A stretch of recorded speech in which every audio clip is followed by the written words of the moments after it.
Welcome to the 600th episode of the Kindle Chronicles podcast. I'm recording on, today is January 29th, and I will release this show on Friday as usual, which will be January 31st. But we'll be traveling at that point in Omaha and Des Moines, so I wanted to get this prepared so I don't have to take the big microphone with me when I'm traveling, and we're leaving in just about a half an hour for the airport. I'm glad that I didn't set it up way in advance, but it turned out that the 600th episode of my show gave me a chance to have an extended conversation with my grandson, James, who lives in Cambridge and is going to be entering high school next year. Very thoughtful young man, and it was one of those moments when we hadn't really planned it. He'd invited me over just to hang out last Saturday, and I brought my recording equipment thinking maybe there'd be a chance to do a recording. And he was into it and said, sure, let's do it. And we went to the library. They have a library in their house, which had good acoustics. There was some book muffling. And I put the iPhone and my Zoom H1 recorder on a hassock. Their cat, Serena, was with them, and she added some of her audio effects on her own. But and I didn't have a plan of questions. I was just trying to think about topics I wanted to hear him talk about. You know, when you have somebody in the family or somebody you know, and you put a microphone down and say, we're going to have a conversation and record it gets more serious, it gets more mindful, it's more purposeful. And I thought, this is such a great opportunity. And I told him that it would be fun to do this regularly, maybe more frequently than every 10 years. But I really do see this as kind of a time capsule of someone who's very important in my life. And so I'm glad to share it with you. We talked about books and Kindle toward the end of the conversation. I think you'll find some of that quite interesting. And James brought up a problem that he has with the Kindle that I investigated afterward, and it was that since he uses the Oasis, it has an accelerometer so that if you switch positions, like if you're reading left-handed, then you switch to right-handed, it will flip the page around. Well, sometimes he's just changing positions, but he doesn't want the page to flip. So I went in and I checked all the settings. I couldn't find any way to lock the orientation of the screen in a way that wouldn't be triggered by the accelerometer. You can designate your Oasis to read in landscape or portrait mode, but that's not the effect that he was after. So next time I'm at an Amazon event and I have a chance to talk to the Kindle team, I might suggest that would be a good tweak for the readability of the Kindle Oasis from the point of view of a 13, almost 14-year-old reader. Let's jump in then. First question, as Serena was there, their beautiful Bengal cat, I was recalling that James grew up with a dog, a Welsh Terrier, and named Harry. And I recall that Harry was a pretty aggressive dog, and I was wondering, how he might have gotten along with Serena. Harry sadly passed away a few years ago, but I knew that Harry was important to James, and he's just over the moon enjoying having a cat in their home, too. So that's where we started. Yeah, there was this one time where there was a skunk and in the backyard, and Harry found it, and he got sprayed by the skunk in the eyes, and Harry killed the skunk blind. Oh. being not able to see didn't slow him down. Nope, he just killed it. He got sprayed in the eyes and killed it with his bare paws. He'd be good to have. And then he would be walking down the street, and he would just randomly dash into a store and come out with a dead rat. Harry. Yes. Serena, I think it's good that you didn't get to meet Harry. Yeah, well, my aunt, she wants Serena to come over because there's going to be construction at their house, and the construction could release a lot of rats. Oh. So hopefully Serena is a rat hunter. I believe she is. There was this one time when there was this bug on the windowsill, and she was just pacing, trying to get at it. So I carried her up to the windowsill, and then she lunged, and she just put the bug in her mouth. Wow. And she chewed on it and spit it out. Had the hunter instinct. She is a killer. The way she plays, she definitely does try to kill things. So hopefully there is no rats or will ever be any rats or mice in our house. It's actually very helpful because Serena oftentimes senses bugs before we do. Oh. And she even found a dead bug on the floor.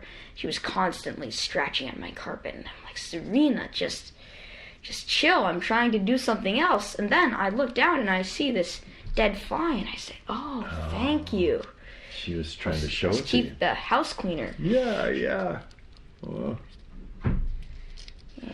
Well, the other thing that's interesting that's happened fairly recently in your life is you were elected to a position in the student council at your school. Yes. And what was the position? I am vice president of my entire school, so that's 6th to 8th grade. And how did that come about in terms of what made you interested to put yourself in contention, and what's the story behind that? Well, my friend Medi was running for president, and I was thinking about running for president, but I wasn't popular enough to get elected. So my friend was looking for a vice president, and I was one out of 3 people who asked her if I could be vice president. Mm-hmm. I think I also wanted to take part in the school and change it up a little bit. Mm-hmm. And she did pick me, which was great. And then, basically in our school, I feel the only way you can win is if you're in 8th grade, which is the highest grade, mm-hmm. and if you have some popularity. Right. So seniority and popularity really, I feel get you elected.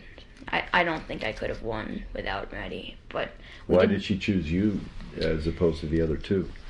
I think I have 2 reasons why I would think that. I think the other people, I am a very hard worker. I'm not to brag, but I do try to get things done. Yeah. And I don't know if the other people would have done that as much. And then also, Maddie and I are good friends, uh-huh. So I think that's another reason why she picked me. And in part of being vice president, I have to go to student council at 8 every single Friday. So our school starts at 8:55, so it's about an hour before school starts. I have to come. And we plan dances. We're planning a dance now. And we have to do fundraising. And we fundraised about $300, so it's good. And that's spent on the dance? Yes, it's spent on... Well, actually, that money was spent for the DJ, for the dance. The mm-hmm. DJ actually cost about $350. So I think actually we raised a little over, maybe $375 or something like that. So... Are those meetings at 8 o'clock... contentious? Do people disagree about things, or pretty easygoing? I have kids there who sometimes annoy me. We run the meetings, but there isn't a lot of disagreement. I think they came up with a lot of good ideas. There was this teacher raffle they had where each teachers volunteered to have something. A lot of kids call it a punishment. Student council tries to call it an action done to them. So it was either getting pied in the face or having their hair dyed for a day. So a lot of teachers volunteered, and then their names were on jars. And then the teacher, the top 5 or top 4 teachers who had the most tickets in them, each ticket tossed $1, would be the ones who were pied or spray painted their hair. And there was one notorious 8th grade science teacher who I and many other people have issues with, and she had the grand total of 74 tickets. So I think people spent $74 on her, and she was pied by one of my friends, but the person had to be in student council because I would fear that if somebody else had done it, I think they would have done it extremely hard. Yeah. They would have been hurt. But right. I pied a teacher, and I felt bad about it. I didn't really want to do it, but I did it. That would be hard to do, I would think, even if you were doing it gently and not causing harm. The teacher who I did had contacts in, and the entire auditorium was screaming, "Don't put on goggles." And she kind of gave into it, but during her first period, all her eyes were totally red, so I felt bad, but there was nothing I really could have done about that. But our principal is very funny. He gets very, very excited during these assemblies when these things happen. And then we have something called a social contract, and if a student is seen following the social contract, they get a social contract superstar. Oh. So then all the students who have social contract superstars are put into a random name generator, and if your name is selected, you get a VLUS, or like my school's like t-shirt, or you get a homework pass. And my principal, Mr. CN, gets very excited about spinning the wheel. He's like, I want to hear you yell, spin the wheel! And everyone yells, spin the wheel, spin the wheel! Oh. I was one away from being selected, but my friend, who is also the treasurer of my school, was very kind, and she gave me her homework pass, which she didn't really want. What's a homework pass? A homework pass, I got a math homework pass, which means that if my teacher gives out homework, I can exchange the pass and say, if I don't have to do the homework and I don't lose any of my grade, and I basically get 100% on it. So that's cool. Like a get out of jail free card. Yes. Yeah. So it's nice to have that, but I think I'm going to save it until June when I have the last homework ever and I get to use it. So when that code of conduct, what do you call that? The VLUS social contract. That's the initials for your school? VLUS, yeah. My school is called the Vaseline Upper School. And so what kinds of behavior does that, can you give an example of something that someone would see you doing and they'd know you were following it, and then you'd have your name in the pool? So it's, for example, I mean, the social contract is probably more complicated than this, but it really comes down to like, try your best, respect others, like be mindful of what you say and do. And oftentimes what I do notice is sometimes it is used as motivation for the kids who are having trouble doing those values. They often seem to get like 4 of them when other kids who are really trying hard, kind of like me, don't get as many. So sometimes I find it frustrating because I'm like, I do those things every day and then they get more, but I really see it as I don't need those to continue working, and a lot of times those kids do need motivation to see that they are being recognized, because oftentimes it's harder for them because of like home life or things like that. So I mean, it is, oftentimes I'm like, what? That kid was selected in the wheel? Come on! But then I realized, I mean, it is good for the kids to. And it probably helps the fabric of the school to definitely reward kids for that behavior. Yeah. Is there any kind of a negative to that if you're someone is seen violating? No, we don't have it. I mean, we have detentions. Yeah, that would just be normal discipline, but this is a more positive reinforcement. The teacher who was pied in the face, she's my 8th grade science teacher. A part of a reason why people disliked her so much is she said to our class, she said, if you're misbehaving, if our class is misbehaving and falling behind and you miss content, I will put the content you missed on the test, and I don't care if you haven't even learned about it yet. She just kind of made it as a threat. I don't know if she would actually do that, but it just is kind of ridiculous. Yeah. Everyone really dislikes her. Huh.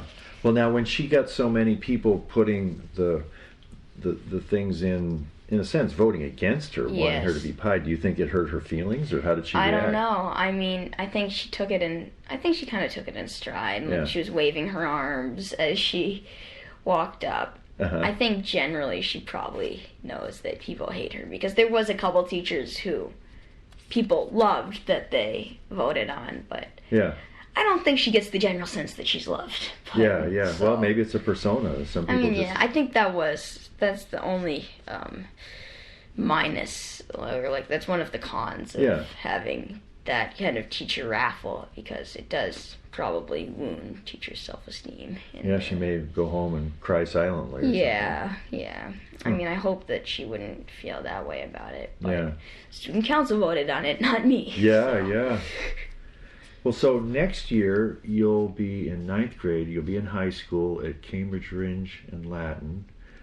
What's your biggest thing you're looking forward to make that change from Vassal Upper School to high school? I think I'm looking forward to probably getting to choose more of my classes, because really the only choice we have is to choose our world language, which is either Spanish or French, or choose our music, which is general music, chorus, or band. And I think in high school, pretty much after freshman year, I will have a lot more freedom of which classes I want to go into. That will be nice. Do you have a sense of the types of classes that you'll be drawn to once you have that freedom? Yeah, I mean, I think I'm more of a humanities guy, so I'd be interested in... I also would be... I mean, this has more of a sciencey aspect, but I would probably be interested in learning about psychology and history in a way. I think maybe err less on the science, the straight science and math classes, which I will have to take. But right. I mean, but I will. I don't think my extra classes will be in science and math. So, what kinds of opportunities will you have in high school to pursue your writing and your interest in writing? I mean, I'm not sure yet. I think we'll have to probably write a lot of essays in high school. Is there like a newspaper or activity? Oh yeah, I bet there is. Yeah. And I mean, I actually think I am thinking about running for president or vice president as a position, maybe in not freshman but sophomore year. Yeah. So I'm not sure about that. I'll have to see the general climate of who's running, who is known, and things like that. And your class will be big, because if there's 2,000 students, each one would be like 500 kids in a grade, right? Yes. Yeah. Yeah, and I think at our school, really, we don't really have bullying or fights in the hallways. And even though I was saying popular, kids aren't really popular at my school because everybody knows everyone. Yeah. And I think at the high school, there will probably be more of a concept of, this person is known, but I think even less than other schools. I think the schools I've gone to, really, there hasn't been really social ladders as much as in books I read or things like that. Yeah. Do you expect to be challenged academically? Yeah, probably. I mean, I think people say high school is hard, that of course there's going to be challenges, there's going to be things that are easier for me, that are harder for me. Yeah. But I expect to face that. What do you think is going to be the toughest part of transitioning to high school? I think with each grade, I think the work just gets tougher, but the same thing is I am growing as a writer, as a reader, as a mathematician, as a scientist each grade. So while I am going to face it getting harder with the work level, I am also going to be prepared in more ways. I think also having so many kids will be difficult, because you'll have to make new friendships and decide if you want to keep your friendships, but I'm not as worried about that. I mean, I feel comfortable with the friends I have now, and I'm definitely excited to meet more people. And will most of your current friends also be going to the same school? Yes. Except for some kids who I think are in the SEI program, Sheltered English Immersion. Oh, okay. Kids who come from other countries might be going back to their countries that year, but I think most people in my grade are going to go to this high school, because there's only one high school for them to go to, so they either go to private school or move. So. Yeah. Well, a big part of your life, for as long as I can remember, has been Arlington Street Church. And how do you see weaving your interest in spiritual growth and your spiritual life into your life as a student in high school? I mean, I think I'll probably learn about religion, like more about different religions and things like that. In high school, if I have choice in that for classes, I mean, Arlington Street Church is a big part of my life. I am going to be the worship lead tomorrow. Oh, neat. Well, now, what does that involve? So worship lead basically involves, I have to be there an hour before to do the kind of set up the congregation, put out the candles, get things ready, and then I have to, I'm the minister, I assist the minister, I read the hymns, I read the offertory, which is like where we ask for money and say that we're going to... Right. Saying, do you have to kind of make a pitch to say? Yeah, we donate half of the funds to an organization in need. So we're also kind of. And each Sunday it's a different organization. Yeah, I mean sometimes it's the same. Yeah. But yeah, I mean it's always, we basically just say, today we're going to be giving away half of the plate to this organization. But I don't really have to say much about it. I just say you can read more about it. I see. You're giving information, not kind of like being a salesman for... No. Dig deep into your pockets, people. No, our church is not really like that. We say if you can contribute to the general maintenance of the church, then that is just greatly appreciated. Yeah. If you can't, that's also fine. And yeah, we have a free lunch hour. Right. Or donations are accepted. But now it's a Unitarian church with a lot of history to it. It goes way back into abolition days. What's your understanding of what it means to worship at a Unitarian church compared with other Protestant churches or Catholic, or where do you see that particular faith that you're part of among all the different religions of the world? Our minister is a Unitarian Universalist Buddhist, UUBU, which is what... UUBU, that's what it's called? Yeah, which is what I also am. Yeah. So I think the difference that our church, I think we're a lot less Bible-based, and I think our church specifically really focuses in all aspects of religion. To me, it's almost... I personally don't consider the Unitarian Universalist religion to be Christian. I consider it to kind of be separate, because I think the main belief we have is that everyone has a higher essence in them, and that everybody is interconnected, which is similar to my Buddhist beliefs. And I mean, I think very much we incorporate with Islam, Hinduism, Judaism, and Christianity. And for example, one sermon shall use a quote from a Buddhist monk, and then another shall use a quote from a rabbi, and we celebrate basically all the holidays that we celebrate. I mean, we don't really celebrate Ramadan. We acknowledge it, and we talk about what happens. There's respect for those celebrations of other faiths. Yeah, and it's really jam-packed on Christmas Eve. Yeah. There's, I would say, well, that's when that's a great service where they light the candles and sing Silent Night. When I've been to Arlington Street Church, it's a real diverse congregation. Yeah, Serena wants to go out. She's been giving us the message here. What do you mean by diverse? Well, I mean, races and... I actually think Arlington Street Church is actually pretty white. Yeah, I suppose that's true. And I think we do need to incorporate more diversity in our church. How about... how many young people are there? Do you feel like you're in quite a minority for being so active in the church at 13? I'm really the only... we have a coming of age program, and I'm the only kid from Arlington Street Church who does it. Oh. So I'm basically the only youth that the You church are the has. youth. Yeah, I am the youth. I make up the youth. That gives you a lot of control over what the youth program looks like. Yes.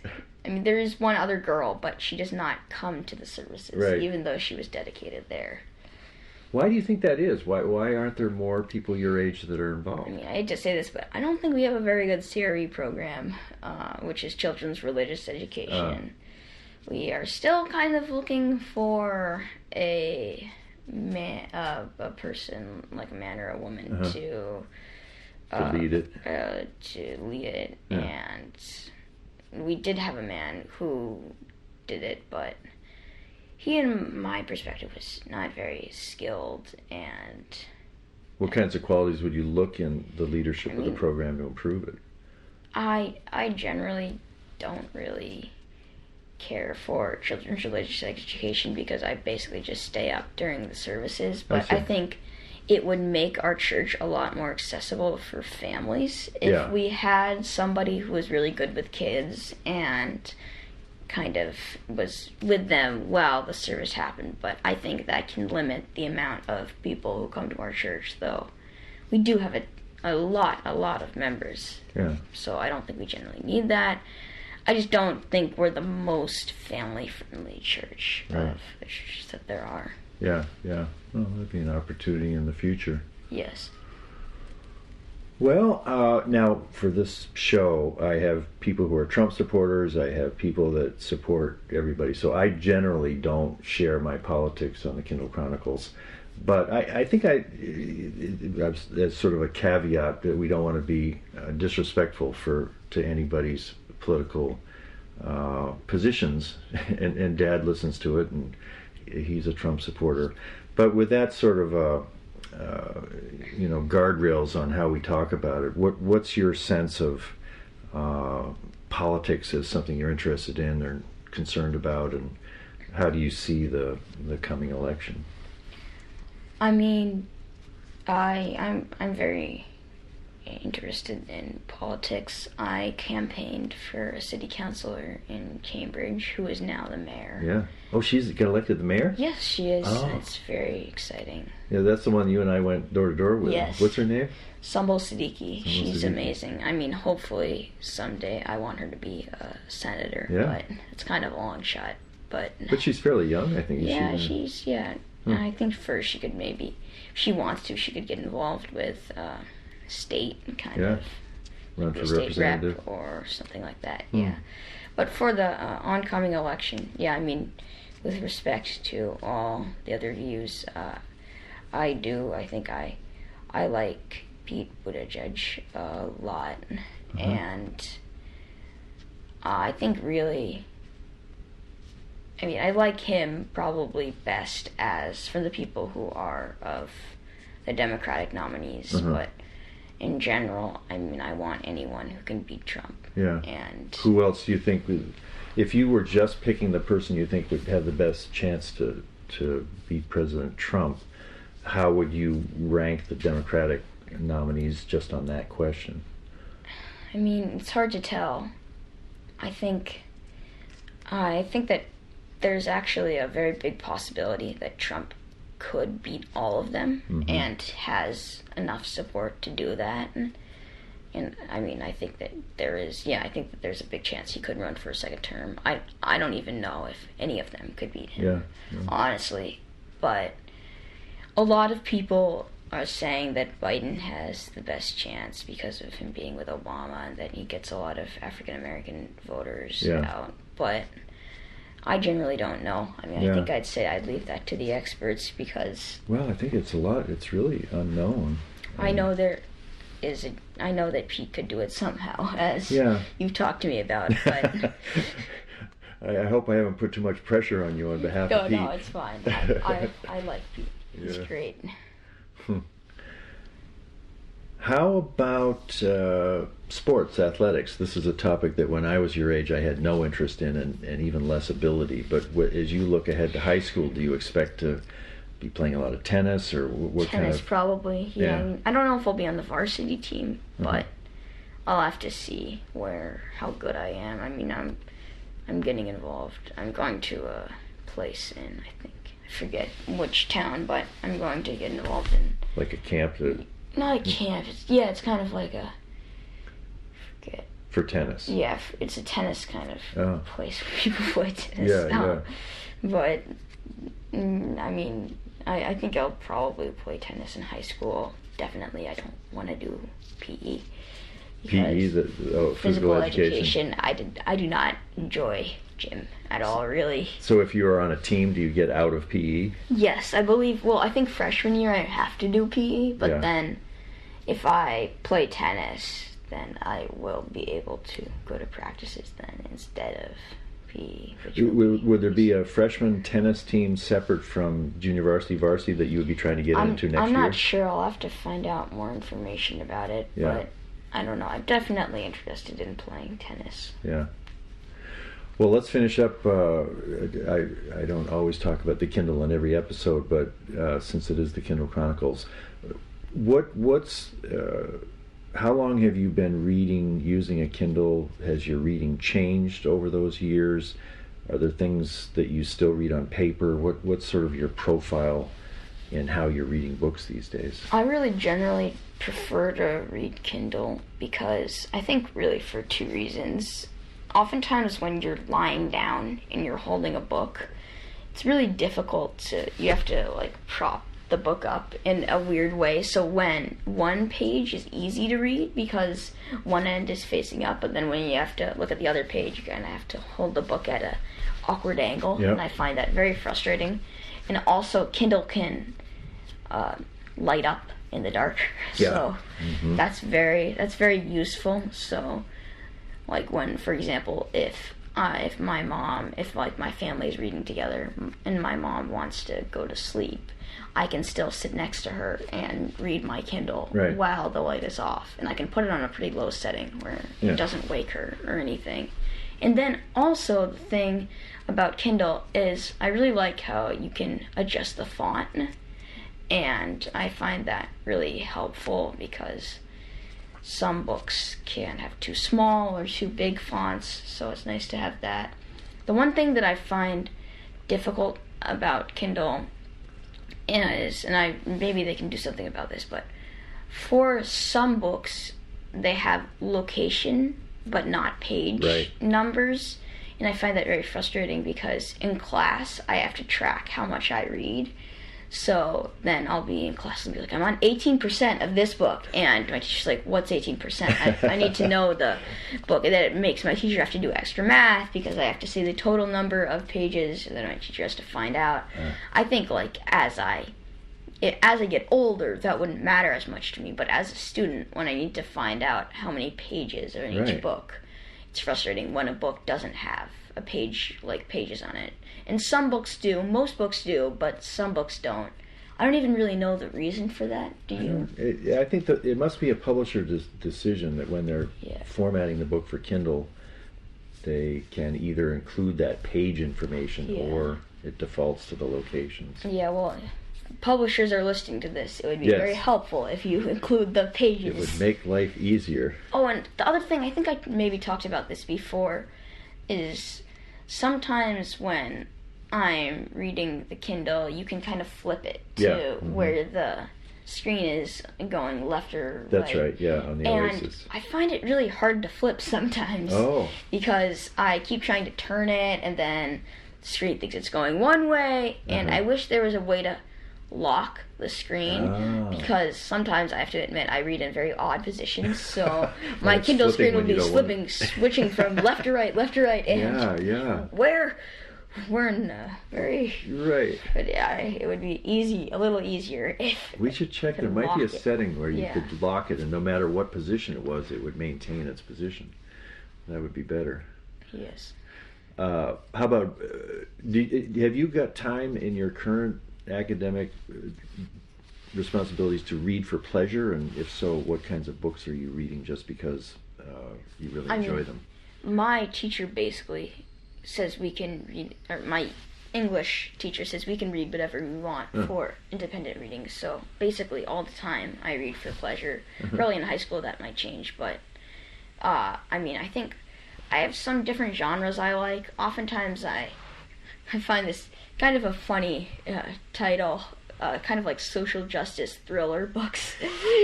Now that's one I haven't heard of. What are those about? Well, it's kind of people fighting in society for social justice, but it's kind of a very it has a lot of action Yeah, in it. yeah, And there's people, a plot. Yeah, there's like a good plot. Uh-huh. I also I'm not a big fan of fantasy, but what I do like is dystopian books. Mm-hmm. Josh, my stepdad, he's my stepdad. We're watching the Hunger Games currently, and I really loved the Hunger Games books. I loved them much more than Harry Potter. I mean, don't kill me. Yeah. Some people. Right. But I what do you like about the Hunger Games books? I find them a lot more interesting. I like dystopian books because kind of like the modern aspects of them, and I think they're very interesting to relate the struggles that people have in them to the society today.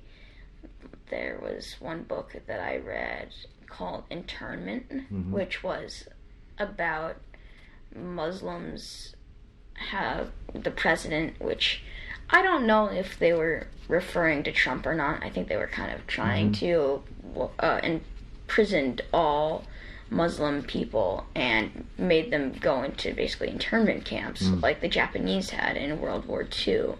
And it was from the perspective of a Muslim girl who had to experience it, and it was a very sad book, but I found it very interesting. It's always interesting to relate the books to our current political or government. So when you read a dystopian book, is it making you more motivated to, say, work for a political candidate, or what's the benefit of reading books which in some ways are kind of depressing because they're looking at the future so bleakly? Yeah, I mean, I think you can't always think every dystopian book you read is going to become society's future, but I really think they're really warnings about what's going to happen, and I think some of the warnings could very well be true. I think there's a lot about what will happen if climate change and kind of describing the world. And I mean, I think not as much for me, but I think if the right person picks up the book and reads it and they think, oh no, maybe I should stop doing this every single day, maybe I should stop flying to Florida every week because it might send the climate into chaos, and enough people like that read it, then it could make an impact. And I think a lot of the time that's probably some of the author's goals to do that, but also they're really good reads and they have really good plots. Well, and there's such power in a story. I think that's why they can change. I mean, look at Uncle Tom's Cabin. There have been books in history that were such strong stories of their time, they actually kind of changed history. I mean, that was a book that helped bring about the end of slavery. Yes. And, definitely. Have you had a chance to read any of the older dystopian books like 1984 or Brave New World that were written, 50 years ago? No. They're interesting because in some ways they're describing where we are. Yes. And you think, wow, those people really saw ahead. And how about science fiction more generally? Just stories that are set in the future and exploring space and those kinds of. Does that appeal to you much? I don't find those as interesting. I think I like realistic fiction more. I mean, I do sometimes like love stories, which are nice. I also like realistic fiction books about social justice, which are nice. How about nonfiction? Are you reading any history or memoir? Sadly, I mean, I've never really been that interested in nonfiction. I would say probably for the past 3 years, when the teacher has handed out an assignment to list our goals for how we want to improve our reading, I've always listed read more nonfiction, but never do. I don't know if that's ever really happened. There was a poet that I met once, W.S. Merwin. He's passed on now, and he was telling about an older poet. It might have been Ezra Pound, and Merwin had said, how should I prepare to be a poet or a serious writer? And the advice was, read whatever you love to read. Find the things that people have written that really touch you. And he wasn't saying, read half nonfiction, read poetry. It was simply follow your heart toward things that matter to you. And it sounds like that's sort of what you're doing. Yes. You're giving yourself permission to read, what did you call them, social justice thrillers. Yes.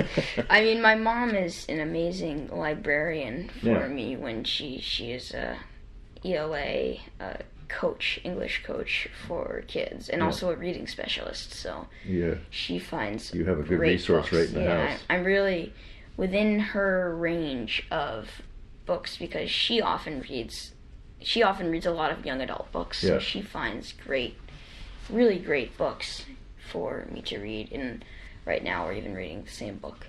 So does she sometimes get help from you to sort of test books that she's considering? Sometimes, yes. Sometimes I read books, and sometimes she does not like violent books or violent movies. So there was this one time, actually for Internment, she was reading it and she just felt it was getting very dark and she was getting very upset by it. So I finished the book and I kind of gave her a briefing on it because she wanted to share it with kids. Without having to read all those tough passages. Without having to read the tough passages. So, like, for example, she could never watch The Hunger Games. She would be horrified by it. But Josh and I like it. I mean, sometimes even PG-13, like, scary movies. But I do admire how much she does, like, really does not like violence.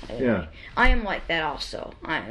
But it's very surprising how much of our culture is really desensitized to violent movies, violent things like that. I think everybody seems to have a different tolerance for it. Darlene is the same. It's a visceral revulsion to... Although sometimes it's confusing to me because she used to watch Grey's Anatomy, and there are these incredibly gory scenes on the operating table, and they're pulling out livers, and I can't watch them. I mean, it just makes me sick to my stomach. But I can watch Game of Thrones and Hunger Games, and sort of represent. Game of Thrones is very. I haven't seen it. There's a lot of violence in that, and it doesn't. I won't say I don't squirm, but I don't have to just get up and run away out of the room. Whereas some of the scenes from Grey's Anatomy, I can't watch, and she's just fine with it. I mean, why is that? It's like each person has different triggers. Programming, Yeah, but Sarah's, in general, she doesn't like watching any of the violent stuff. No, not at all. Yeah. No. Or books. Or books, even reading books, Yep. I mean, I thought, so far as for watching The Hunger Games and Lord of the Rings, I felt that they did the books well. I didn't read the other two books of The Lord of the Rings, because for me, even though the books for The Lord of the Rings are beautifully written, I read the first one, and it's just, for me, sometimes they're kind of older written, and he, the author, Tolkien, and he is kind of, he's kind of a, he's very, he loves his society that he has created, and he sometimes lists a lot of details, and for me, I read every single thing, so at the end I was getting, like, I don't want really another piece of Hobbit history, so. Because you can't skip over that stuff. Yeah, but the movies were amazing. They were incredible. I loved them. And for The Hunger Games, I did read every book, and I also thought, people often say, which I don't like, is that they say that sequels do the first book bad. But for some of the books, there was a series called Uglies, and The Hunger Games, and Lord of the Rings, and Warcross, all these different, like, kind of fantasy books that I named. I felt that the sequels did them well, and that a lot of people just stop after the first book because they think the sequel is going to be bad. And I know there have been some trashy sequels, but I encourage people to go on and read the next book, because for The Hunger Games, I was engaged by every single book, and I found each book to even be better than the next. And even some people said for the Hunger Games movie that they dragged it out for the third book, but I don't find that. I mean, I felt that they were pretty good. Were they kind of deepening the story in a way as they extended the sequels? Yes, I found that was true. I mean, in the middle of the 4th movie, which is the 3rd book split up into 2, and I really like it. I think it's really good.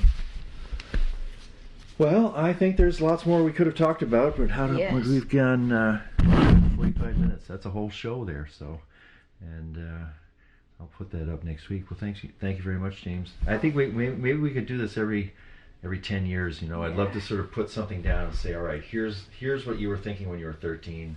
Now you're 23. Now you're 33. It would be like a vault of your thinking. And well, like I said in that morning journal the other day, I'm really excited to think about you heading off to high school, because I can remember when I did, and it's. I think your willingness to share it is a gift, because somebody like me gets some vicarious pleasure of what would it be like to be going to high school in 2020 love in to this share. world. Yeah. Thank you. All right. Well, let's stay in touch. Thank you so much. That's it for this week's show. I want to thank James for joining me for that conversation. I hope you enjoyed it. My guest next week is going to be the author Kathleen West, who has a new novel coming out from Random House, one of the imprints, and it's titled Minor Dramas and Other Catastrophes. It's available for pre-order and will be released on February 4th. It's a powerful story set in a public school system, so I think it's a nice follow-up to talking with James. And my daughter Sarah works in the Cambridge Public School System, and Josh is at the Harvard Graduate School of Education. So that family, as you can tell from listening to James, education is really kind of the air they breathe, and I've been thinking about them as I've been reading Kathleen's powerful book, Minor Dramas and Other Catastrophes. I'll be talking with her early next week, I think, when I get back from Omaha and Des Moines. So we are leaving in about 10 minutes for the train to the airport. We'll be flying to Omaha, spending a couple of nights with Darlene's sister, Deb, and then driving to Des Moines on Saturday, and we'll be active on Sunday and Monday. Monday is the Iowa caucuses, and if you want to hear about what we're doing there, you can follow along at the EdgeCast podcast, where I'll be uploading posts about what we're doing in Des Moines, and then also the Morning Journal, which is my morning brief, the flash briefing that I do for Alexa. I'll have probably some updates on what we're doing out there as we participate and get pretty much of a front row seat out there on what's happening on the caucuses. So some exciting times ahead, based in Denver, and then we'll be returning to Denver next week. Thank you. Some of you, I think, have listened to 600 of these shows, which is a wonderful thing, and I always love hearing from you, getting feedback and ideas and corrections and suggestions. So the loyal listeners that have gathered around this work for more than 11 years is really a part of the delight for me. So I'll take the advantage of talking to you on the 600th show simply to say thank you for listening, and hope you have a great day. Bye.